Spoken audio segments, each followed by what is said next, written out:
Buenas noches, vamos a dar la clase, lección número 2. ¿Por qué surgen los problemas en la iglesia? O sea, en la clase número 2, recuerden que estamos en la unidad titulada Los consejos prácticos para la vida cristiana. Estamos en la clase número 2 y vamos a tener la oportunidad de discutir hoy esta parte de por qué surgen los problemas en algunas de las iglesias. Los objetivos son que vamos a reconocer que la iglesia posee muchos miembros con diversidad de dones y talentos, ¿verdad? Pero deben todos laborar en unidad. El segundo objetivo es que se va a valorar la oportunidad de trabajar sirviendo a Cristo como agente de cambio en un mundo pecador. Y el tercer objetivo es que se asume una actitud de mayor compromiso solidario con los miembros de la iglesia laborando en la difusión del evangelio. Recuerden que solidario quiere decir cuando todos tenemos el mismo propósito, todo lo que uno hace afecta al otro. O sea, solidariamente es un término donde se habla de que todos en un mismo propósito. Son nuestros objetivos de esta clase de por qué surgen problemas en algunas iglesias. Vamos a estarnos basando en Primera de Corintios 3, capítulo 3, versículos del 10 al 21. Vamos a ver que aquí el apóstol Pablo va a hablarnos de la experiencia que tuvo cuando se funda la iglesia de Corinto. Y vamos a ver allí la importancia de trabajar coordinadamente. La afirmación fundamental es la iglesia está integrada por una diversidad de individuos con diferentes dones, habilidades, pero todos deben laborar sobre el verdadero fundamento que es Cristo. El fundamento verdadero de la iglesia es Cristo mismo. Y eso es bien importante a la hora de lo que vamos a discutir en este día. El versículo para meditar se encuentra en 1 Corintios 3:11, donde dice, porque nadie puede poner otro fundamento que el que está puesto, el cual es Cristo. Sabemos que esta base que estamos diciendo es que el fundamento de nuestra iglesia, de nuestra misión es Cristo. Vamos a ver con qué se enfrentó el apóstol Pablo en el proceso de establecer la iglesia en Corintio. Y vamos a ver, aprender de esta lección lo que sucede en muchos grupos donde hay personas reunidas, ¿verdad? Como son las iglesias, que pudieran haber problemas o diferencias. Y la clase se llama ¿por qué surgen problemas en algunas iglesias? Así que yo quisiera ir rapidito a la lectura en clase, Primera de Corintios 3, del 10 al 19, y dice, conforme a la gracia de Dios que me ha sido dada, yo, como perito arquitecto, puse el fundamento y otro edificó encima, pero cada uno mire cómo sobreedifica, porque nadie puede poner otro fundamento que el que está puesto, el cual es Jesucristo. Y si sobre ese fundamento alguno edificare oro, plata, piedras preciosas, madera, heno, hojarasca, la obra de cada uno se hará manifiesta, porque el día la declarará, pues por el fuego será revelada, y la obra de cada uno, cual sea, el fuego la probará. El 14 dice, si permaneciere la obra de alguno que sobreedificó, recibirá recompensa. Si la obra de alguno se quemare, él sufrirá pérdida. Si bien él mismo será salvo, porque aunque así como por fuego. ¿No sabéis que sois templo de Dios y que el Espíritu Santo mora en vosotros? Si alguno destruyere el templo de Dios, Dios le destruirá a él, porque el templo de Dios, el cual sois vosotros, santo es. El 18 dice, nadie se engañe a sí mismo. Si alguno entre vosotros se cree sabio en este siglo, hágase ignorante para que llegue a ser sabio. Por último dice, porque la sabiduría de este mundo es insensatez para Dios. Pues escrito está, Él prende a los sabios en la astucia de ellos. Esa es la lectura en clase, y esta clase nos va a dar la oportunidad de entender la mayor razón por la cual hay disensiones en las iglesias. Y yo quiero comenzar por el final. Las tres cosas que hacen que las iglesias tengan disensiones son estas tres. Las voy a estar repitiendo durante toda la clase porque es lo más importante mientras voy dando la clase. Número uno es desviarse del propósito para el cual Dios lo ha llamado. Número dos, liderar o ser un líder con mente carnal. Ese es el número dos, la segunda razón por la cual hay problemas en algunas iglesias. Y número tres, no ser guiado por el Espíritu Santo. Así que esas son las tres razones, las voy a discutir, pero quiero que usted temprano en la clase anote esto y entienda que esas son las tres razones por las cuales las iglesias tienen problemas. Se desvían del propósito divino, del fundamento de Jesucristo, lideran con mente carnal. Las personas que están al frente pudieran tener una mente carnal en vez de una mente espiritual. Y la tercera es no ser guiado por el Espíritu Santo. Con eso en mente comenzamos diciendo que en el transcurso de la historia el cristianismo se han registrado surgimiento de graves problemas, ¿verdad?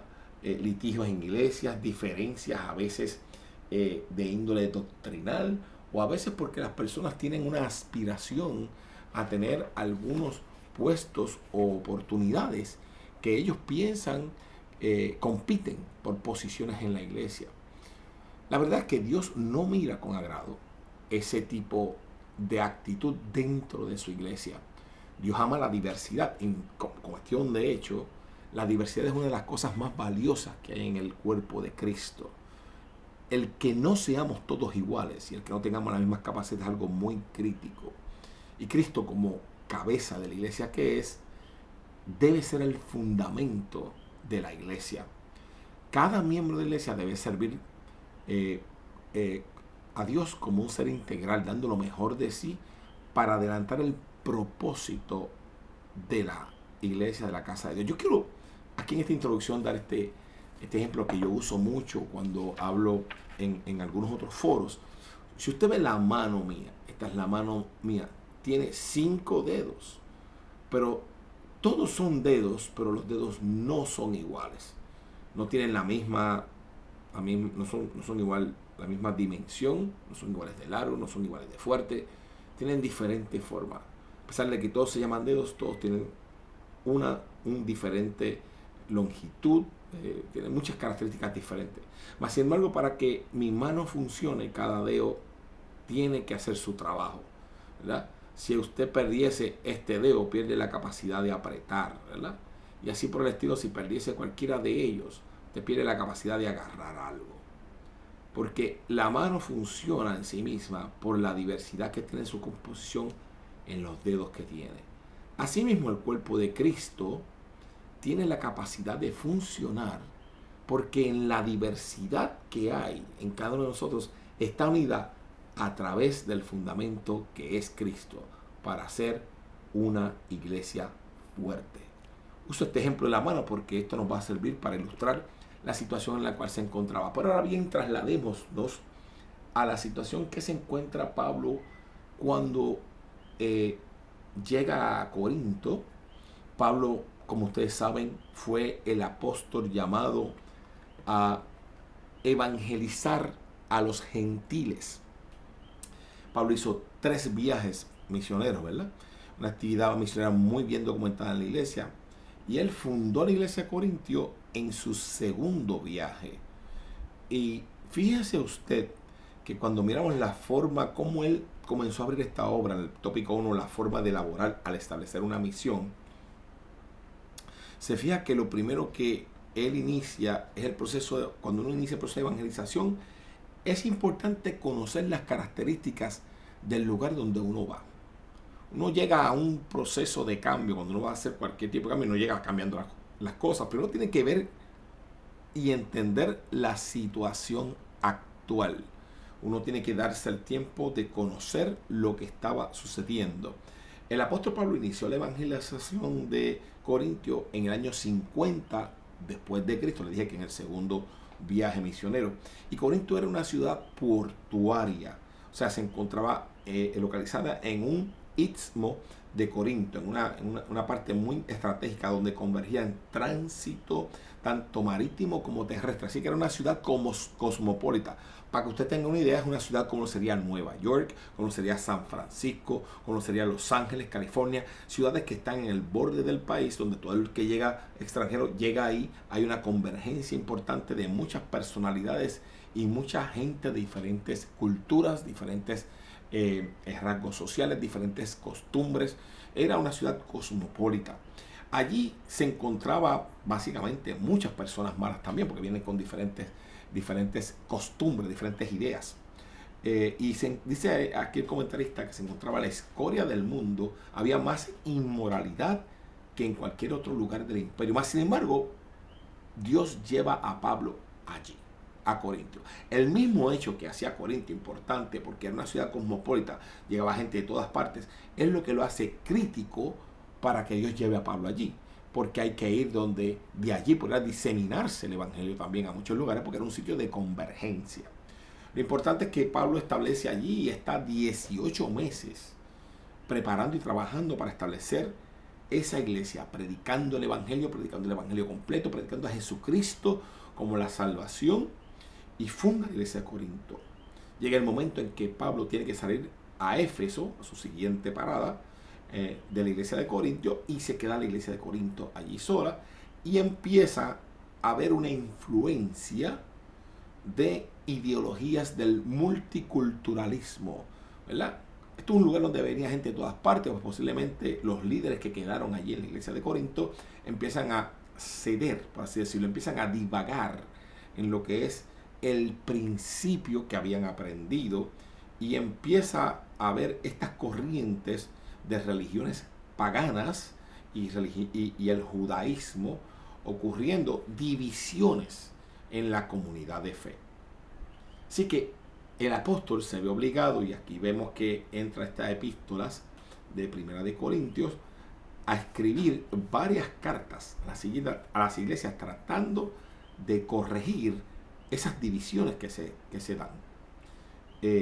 Todo con el objetivo de volver a la sana doctrina de Jesucristo. Así que Pablo usa en su carta aquí, la que vamos a estudiar hoy, la Primera de Corintios 3, esa imagen de el perito arquitecto. Usted sabe que cuando se va a construir una edificación, una de las partes más importantes, si no la más importante, es escoger un terreno firme, y número 2, hacer un buen fundamento, porque la base, la zapata, como le decimos en Puerto Rico, es la base donde va el resto de la construcción. Si usted hace una buena zapata, una buena base, pues lo demás puede sostenerse. Pero fíjese, él usa aquí y establece el verdadero fundamento, que es Jesucristo, que debe ser el fundamento de toda buena iglesia. Y él dice que compara que todo líder llamado por Dios debe administrar la obra ejerciendo liderato basado en el fundamento de Cristo. Cuando vamos a una obra tenemos que establecer que seguimos la palabra, somos dirigidos por ella, y que establecemos las bases fundamentadas en la enseñanza directamente de la palabra de Dios. Así que por esto es que el apóstol Pablo dice en 1 Corintios 3:10, conforme a la gracia de Dios que me ha sido dada, yo como perito arquitecto, dice él, puse el fundamento y otro edificó encima. Porque una vez él pone el fundamento, dice que él se retira. Los que quedan tienen que seguir edificando, pero edificando de manera correcta. Pero cada uno mire cómo sobreedifica. Cada uno es responsable de edificar sobre ese fundamento, pero de una manera responsable. Porque si uno edifica sobre un fundamento bueno, pero con materiales débiles, la estructura será igualmente desolada. Así que Pablo reconoció en primer lugar que la gracia para evangelizar es dada por Dios. Dios es el que te da a ti la gracia para tú llegar y establecer y discipular la casa, tú predicar y establecer la misión de Dios. El líder debía reconocer que el fundamento es Jesucristo. Toda persona que ejerce el liderato debe tener cuidado de llevar a cabo ese trabajo en la misma manera. Ningún líder debe trabajar en la iglesia buscando alcanzar un protagonismo, quitarse del propósito divino que es establecer una relación de Dios con el creyente, forjar una iglesia que sea centrada en las bases bíblicas. No es forjar una iglesia para hacerme famoso o para recibir remuneración o para estar por encima de los demás, creyéndome que soy mejor que los demás. Cuando el hombre quita de su vista el propósito del fundamento, de la razón por la cual Cristo fundó la iglesia, empieza a haber diferencias en la iglesia. Y eso fue lo que estaba ocurriendo aquí. Cristo es el que ocupa la posición más elevada, porque fue quien pagó el precio en el momento de crear el objetivo de crear esa base y levantar una iglesia. Pero yendo al segundo tópico, vemos que dice reconociendo el verdadero fundamento de la obra, porque lo crítico aquí es realmente mantenerlos en el propósito de Dios, en el propósito que es Jesucristo, en el cual hemos sido justificados. Dice que el apóstol estableció con claridad las razones por las cuales debemos ser muy cuidadosos al seleccionar qué van a utilizar o qué materiales van a utilizar los que van a trabajar en la obra. Porque tú puedes tener tremendo fundamento, pero si tú empiezas a usar otro tipo de material débil, pones en igual riesgo la obra. Porque nadie puede poner otro fundamento que el que está puesto, el cual es Jesucristo, como dice en 1 Corintios 3:11. No se puede edificar sobre otra cosa. Todo líder debe prestar atención a las actitudes de la feligresía, que la feligresía va demostrando. Cuando uno está frente a una iglesia o frente a un grupo de personas, uno tiene que entender y tratar de leer no solamente cómo se comportan las personas, sino sus intenciones. En esta iglesia de los Corintios, los miembros de la iglesia se identificaron con líderes que quizás ganaron su confianza y lealtad, y entonces comenzaron a establecer comparaciones entre ellos, alegando: yo soy de Pablo. Si usted mira primero de Corintios, los primeros versículos 3, empieza a ver que se daba esta disputa donde algunos decían: yo soy de Pablo, yo soy de Apolo, yo soy de Cefas.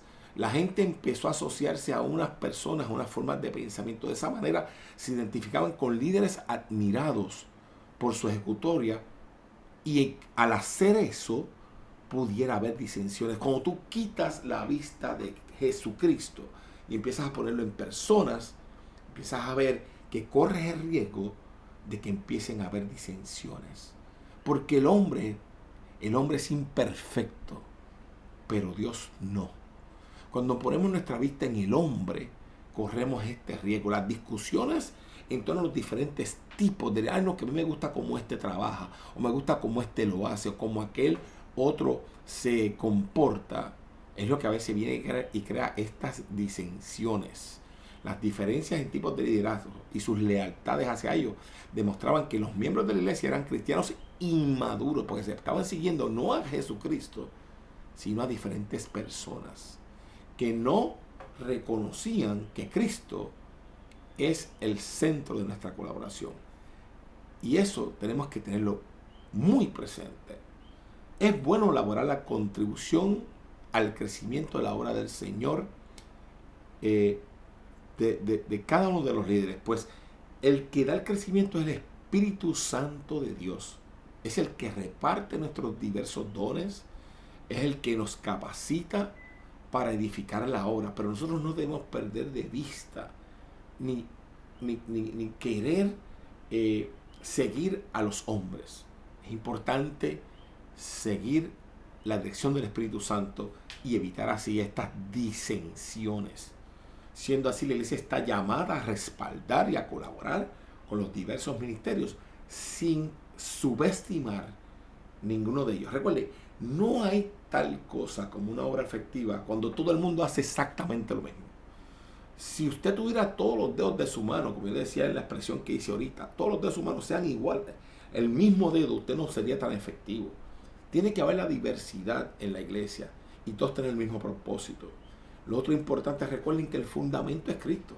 No persigamos a las personas. ¿Cuántas personas empiezan a buscar al líder? No, que yo voy a seguir al hermano tal o al hermano otro. Y esas personas a veces se descarrilan del propósito.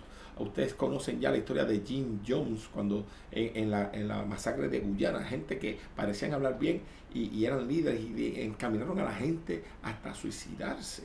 Han habido muchos hombres que han hecho caídas en grandes personas porque la gente pone los ojos en ellos. Ciertamente no podemos permitir que se levante la obra en una base que no sea Jesucristo. Y eso es muy, muy importante. Pasando a la parte 2 de la clase, de inmediato, la obra de cada edificador se hace manifiesta, porque tenemos que identificar los recursos que estamos utilizando. Si usamos recursos buenos, si usamos un buen fundamento, la obra va a permanecer, porque la palabra dice, como vamos a ver, que será aprobada por fuego. Primera de Corintios 3, 12 y 13 nos menciona esto. Pablo, como fundador de la iglesia, reconoció que él había colocado el fundamento en Cristo, lo dijimos ahorita, ¿verdad? Sobre el cual todos los edificadores deberían de continuar construyendo. Pero cada cual, y esto es lo importante, cada cual es responsable delante de Dios sobre la forma en que selecciona los recursos a utilizar. Nosotros como líderes de la iglesia, usted como miembro de la iglesia o líder de su iglesia, es responsable de examinar, de ser astuto en saber qué recursos va a usar, quién usted va a poner a trabajar en la obra, para ver si esa persona tiene la actitud correcta de seguir y ser guiado por el Espíritu Santo. No todo el mundo en la iglesia puede hacerlo todo. No todo el mundo está capacitado, porque no todo el mundo tiene buenas intenciones. Eso es una naturaleza. Eso pasa en nuestro trabajo, eso pasa en todo tipo de procesos.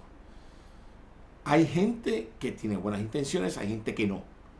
Y un buen líder que es dirigido por el Espíritu debe de pedirle el don de discernimiento para saber a quién va a ocupar en la obra. Es importante que debemos saber que debemos tener los materiales correctos. Los materiales podrían ser evaluados por su excelencia, distinguiéndose por ser ricos o durables, o viles y perecederos, ¿verdad? La persona que dirige la construcción es el responsable de saber y elegir los recursos utilizados. La excelencia de la obra será probada por fuego, dice la palabra. El fuego, no todo el mundo tiene la capacidad de resistirlo, ¿verdad? Es una fuerza grande, es una fuerza. El fuego simboliza aquí las pruebas, simboliza las dificultades. Por tanto, la permanencia de la obra revela la responsabilidad e integridad del trabajo realizado por el constructor. Hay congregaciones que son movidas de aquí para allá. Hay cristianos que su fundamento es tan débil que cualquier cosa los confunde. Pero cuando tú tienes un fundamento claro, y es el fundamento de Cristo, y la iglesia está fundamentada en Cristo, y esas personas que fundamentan esa iglesia siguen trabajando sobre ese fundamento, la iglesia aguanta, y aguanta ataques, y aguanta persecución, y aguanta todo tipo de ataque, aguanta el fuego. Así que si la obra del constructor se derrumba, por contrario, todo el edificio puede colapsar. Se requiere que todos los que lideremos podamos utilizar una planificación bien estructurada, dando seguimiento a cada etapa del desarrollo de la obra, laborando en unidad de propósito. Y déjeme decirle algo. El proceso de ser estructurado es hacer las cosas en orden, no improvisadamente. Todo el plan divino, la Biblia, la palabra de Dios, nos demuestra la importancia de ser ordenados y bien planificados. Los líderes no pueden hacer su trabajo con una mente carnal, sino que deben ser guiados por el Espíritu Santo. Cuando uno va a establecer el propósito de una obra, la misión de una obra, uno tiene que tener una imagen de lo que Dios espera y quiere lograr, de lo que se va a hacer. No es posible completar ninguna tarea si usted no tiene un plan adecuado. Hay gente, hay congregaciones que no hay ningún plan. Viven de día a día. Hay personas que no saben planificar nada. Todo es improvisado. Aquí llegamos y empezamos y hacemos y no se sabe cuál es la dirección, no se sabe hacia dónde vamos como iglesia o hacia dónde, qué queremos alcanzar. No hay un fundamento que se enseñe en las iglesias. No hay una prédica que lleve una constante. Se supone que todo surge de la palabra, pero tenemos que estar listos para poder educar a la casa, educar a la iglesia y tener un plan estratégico para llegar a donde queremos llegar. Si somos llamados a traer almas al Evangelio, tenemos que tener un plan para lograr eso. Y el plan tiene unas características. Un buen plan siempre va a tener un proceso de mejora continua. Nosotros en mi área de trabajo decimos que hay esas tres partes que dice: planifica, haz, verifica y vuelve a planificar. En inglés, plan, do, check. Son los 3 puntos de un mejoramiento continuo. Haz, planifica, haz, verifica y vuelve a planificar. Porque si tú estás haciendo un plan, empieza a hacerlo, verifica si ese plan está funcionando. Si no está funcionando, vuelve y planifica, vuelve y ajustas tu plan y vuelve y lo verificas. Es bien importante que seamos estratégicos, que no seamos improvisados. A Dios no se merece que seamos creyentes que improvisemos. Por eso es tan importante. Esta clase nos enseña un concepto muy importante. Vigilemos a quién ponemos a trabajar en la obra. Vigilemos qué tipo de material usamos, qué tipo de capacidades, qué tipo de espacio, qué tipo de educación, qué tipo de fundamento damos. Y tengamos una estrategia para lo que queremos lograr. También nos enseña el concepto de la mente carnal. Voy a regresar a ese concepto ahorita, porque la mente carnal es lo contrario a la mente espiritual. Fíjese que cuando voy a la parte B de este tópico número 2, 1 Corintios 3, 14 y 15, dice que el apóstol destaca en su asesoramiento a la iglesia de Corinto, cuando lo está escribiendo, le dice que Dios evalúa la obra realizada. Como le dije, plan, do, check. Planifica, haz, verifica. Dios, como arquitecto de todo plan, espera que tú hagas, pero también va a verificar cómo se está haciendo.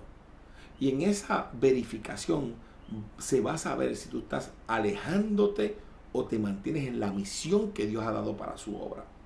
Si la obra refleja ser edificada sobre el verdadero fundamento que es Cristo, Dios le dará la recompensa, dice allí.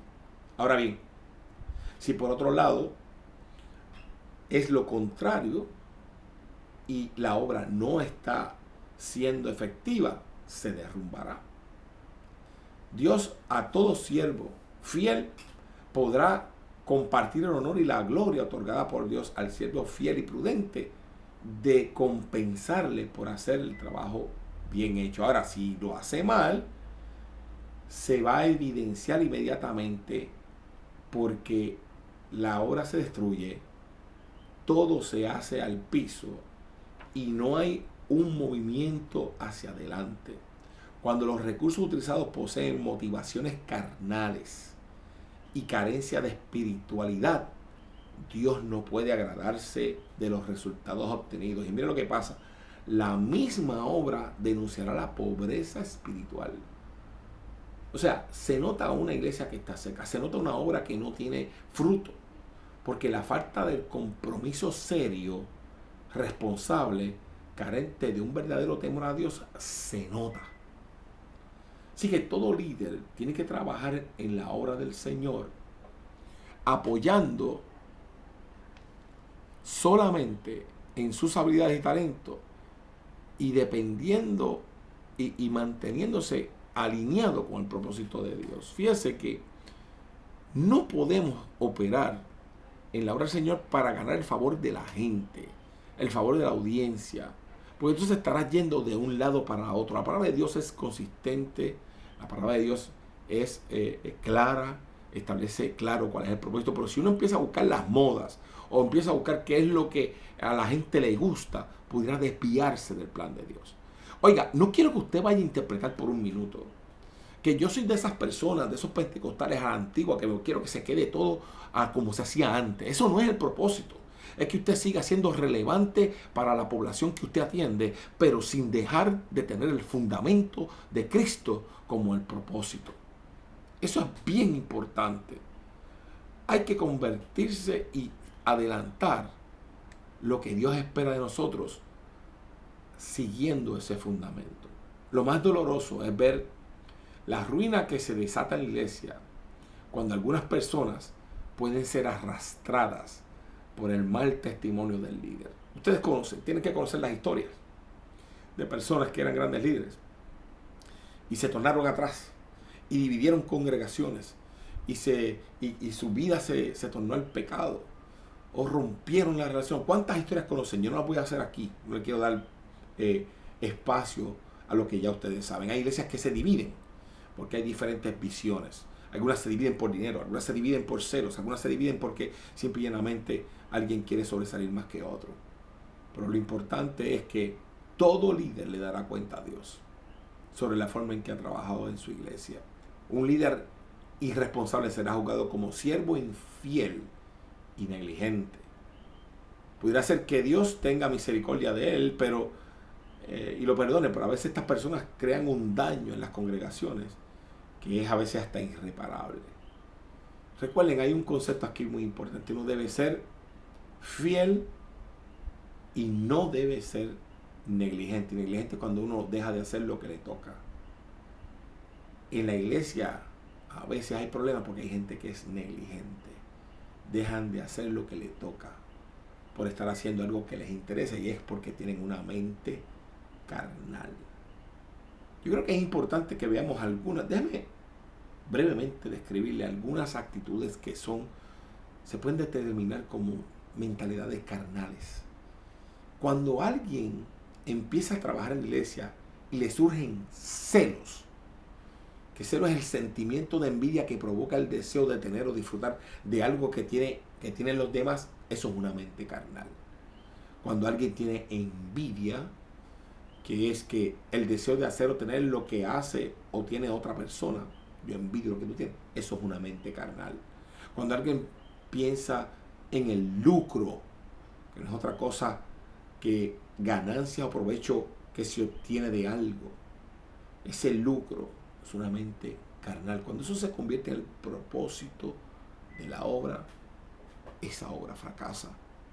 O cuando alguien concentra en esta mente carnal de la vanagloria, presunción o jactancia de una cualidad que alguien tiene o se atribuye. Yo soy el más grande.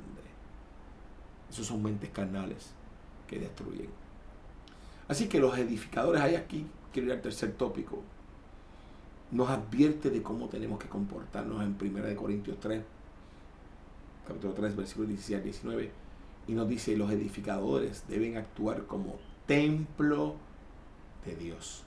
Amigo que me escuchas en esta clase, mañana, tarde o noche, donde tú la estás escuchando, tenemos que actuar como templos de Dios.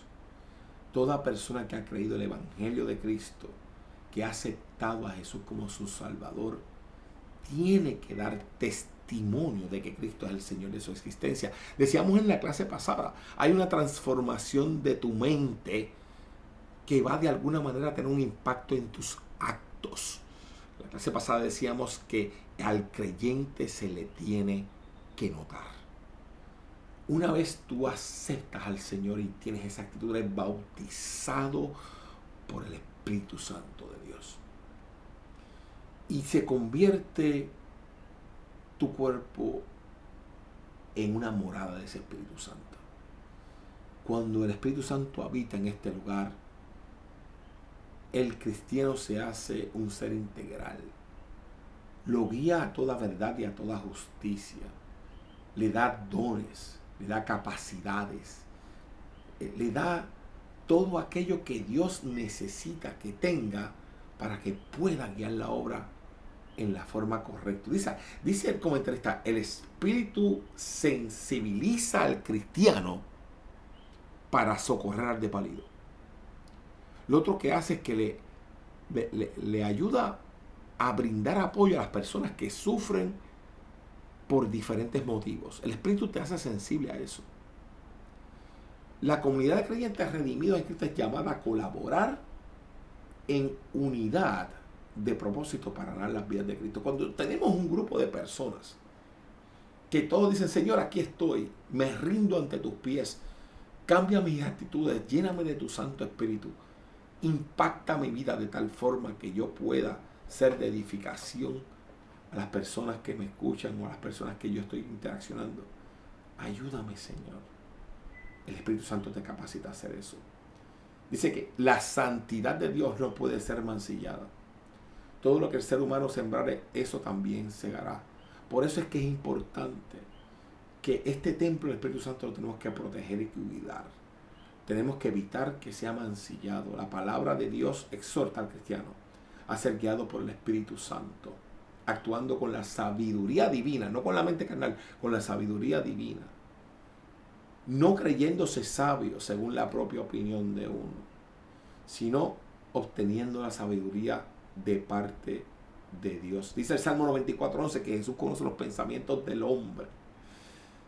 Ay, Señor, examina nuestros corazones y limpia nuestros pensamientos, porque la sabiduría del mundo es engañosa, pero la sabiduría de Dios es perfecta. La persona que teme a Dios es dotada por el Espíritu Santo para vivir una vida transformada de servicio a Dios, a la iglesia y a la humanidad. Y de esa manera, Dios nos capacita para ser como templos de Él en toda buena obra, lo cual será reflejo de poseer la sabiduría dada por el Espíritu Santo. Así que cuando uno es guiado por el Espíritu Santo, no hay forma de que haya disensión en la iglesia, porque todos aquellos que somos guiados por el Espíritu Santo, el Señor nos dirigirá, el Espíritu Santo nos guiará a la armonía de Él. Por último, quiero terminar con el último tópico. Lo que sucede con aquellos que se creen sabios. Las personas que sustituyen a un líder presentan un estilo de trabajo, ¿verdad? A veces hay gente que sustituye, es reemplazado por otro. Y ese otro que llega tiene un estilo diferente. Y ese trata de decir, bueno, yo soy el que sé, el otro no sabía mucho. Y trata de sobreponerse o hacer todo menospreciando lo que había antes. A veces hay gente que llega a los sitios y quiere eliminarlo todo, va a hacer todo nuevo. Eso pasa mucho a veces en los gobernantes de nuestro país, que cada 4 años quieren cambiarle y hacerlo todo nuevo. Nada servía. Y empieza a ver, no se toman el tiempo de detenerse a ver qué funcionó, qué sirvió, cómo se hizo. Tenemos que tener cuidado de no querer cambiarlo todo. Tenemos que primero que todo pedirle al Señor que nos revele qué está funcionando, qué no, tener la madurez de poder hacer un buen estado de situación, lo que nosotros decimos en nuestro trabajo, un situational analysis. Es analizar lo que está primero antes de empezar a cambiar. Ninguna persona debe considerarse superior a los demás. Trata de aprender, trata de ver. Usted no tiene el sartén agajado por el mango, como decimos acá. Es importante trabajar guiados por el Espíritu, dándole el primado a Dios. Todo líder que se envanece por los conocimientos adquiridos y las destrezas que tiene, pudiera olvidarse de lo que Dios le ha provisto. Y eso no lo podemos hacer. Desde el principio de la creación, Dios delegó sobre el ser humano el señorío de todo lo creado. Nosotros somos realmente no dueños de la creación, pero sí sus administradores. El administrador de una obra no es el dueño. Tú trabajas para administrar lo que es de otro. Y eso fue lo que Dios hizo. Delegó en ti, como decimos en derecho, te apoderó. Te dio el poder de manejar su creación, pero la creación es de Él. Y Dios ha querido que tú seas muy responsable con aquello que Él te ha dado para que manejes. Debes aprender a hacer uso y a poder edificar aquello que Él te regaló con mucho con mucha confianza esperando que tú lo supieras hacer bien. Por eso resulta muy doloroso cuando vemos ministros fracasar porque cayeron en pecado, porque se lucraron de los bienes materiales de la iglesia local o porque contaminaron a la iglesia con doctrinas de error, a causa de divisiones en la iglesia o donde lideraban. Dios los llamará a cuenta y no se escaparán porque Dios todo lo ve y todo lo conoce. Así que los celos, falsos orgullos, todo, la envidia, la vanagloria, las divisiones en la iglesia, todo eso, Dios lo va a ver. Las falsas lealtades producen engaño y destruyen las relaciones saludables, dañando la imagen de la iglesia. Mire, Pablo se esmeró en corregir la falsa lealtad, enfatizando que toda lealtad debía ser orientada a reconocer a Cristo como el verdadero fundamento de la iglesia. Así que la respuesta, culminando a esta clase, ¿por qué surgen problemas en la iglesia? Recuerden, desviarse del propósito, el fundamento de la iglesia es Jesucristo. Desviarse. Número 2, liderar con una mente carnal. Si dejas que la mente carnal se meta, si no escoges los líderes correctos, si no escoges los materiales correctos para edificar la obra y lo haces con una mente carnal, envidia, enojo, lucro, entonces esa razón es de disensión. Y por último, y la más importante, cuando dejas de ser guiado por el Espíritu Santo. Así que recuerden estos consejos que nos están dando para evitar las disensiones en la iglesia. Dios los bendiga, Dios los guarde.